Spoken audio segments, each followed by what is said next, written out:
dijelaskan oleh pemerintah terkait dengan revisi Undang-Undang TNI ini hanya dalam lingkup 3 pasal saja yang dirubah. Yang pertama pasal 3 terkait tentang kedudukan dan koordinasi TNI di bawah Kementerian Pertahanan. Itu yang pertama. Yang kedua, pasal 53 yang mengatur tentang usia pensiun. Ada rentang usia pensiun yang diatur kemudian usia 55 hingga 65 tahun. Yang ketiga, pasal 47 yang mengatur tentang jabatan di kementerian lembaga yang dapat diisi oleh prajurit TNI yang aktif. Karena pada prakteknya banyak prajurit TNI yang selama ini memang diperbantukan di beberapa kementerian karena keahliannya dan kebutuhannya. Bisa contohkan di Basarnas seperti itu. Melalui revisi undang-undang TNI ini justru memberi batasan yang lebih jelas akan hal tersebut ya.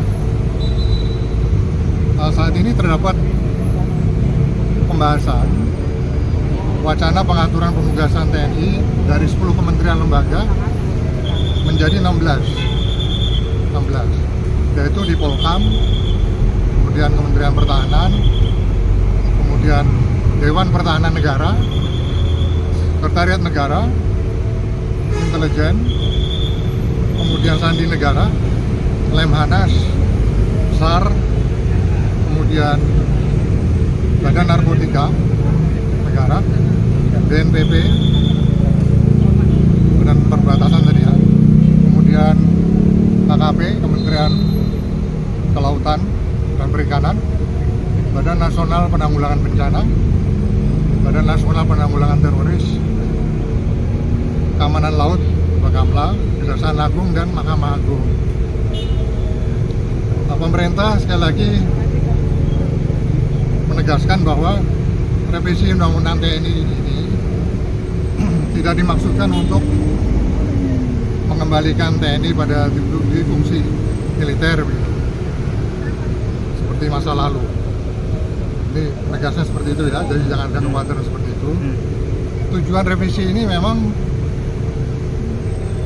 murni untuk sesuai dengan kebutuhan zaman, agar TNI kita ini semakin profesionalismenya semakin meningkat gitu, tidak utamanya dalam menjalankan tugas pokoknya di bidang pertahanan negara, sekaligus juga menyesuaikan peran TNI ke depan sesuai dengan kebutuhan perkembangan zaman, yaitu utamanya seperti dalam situasi darurat bencana dan sebagainya. Saya rasa cukup ya. Berarti dipastikan tidak ada Dwi Fungsi ABRI lagi ya, Pak? Nggak ada. Nggak ada. Siap. Terima kasih Pak. Semuanya Pak Menko. Hati-hati di jalan Pak.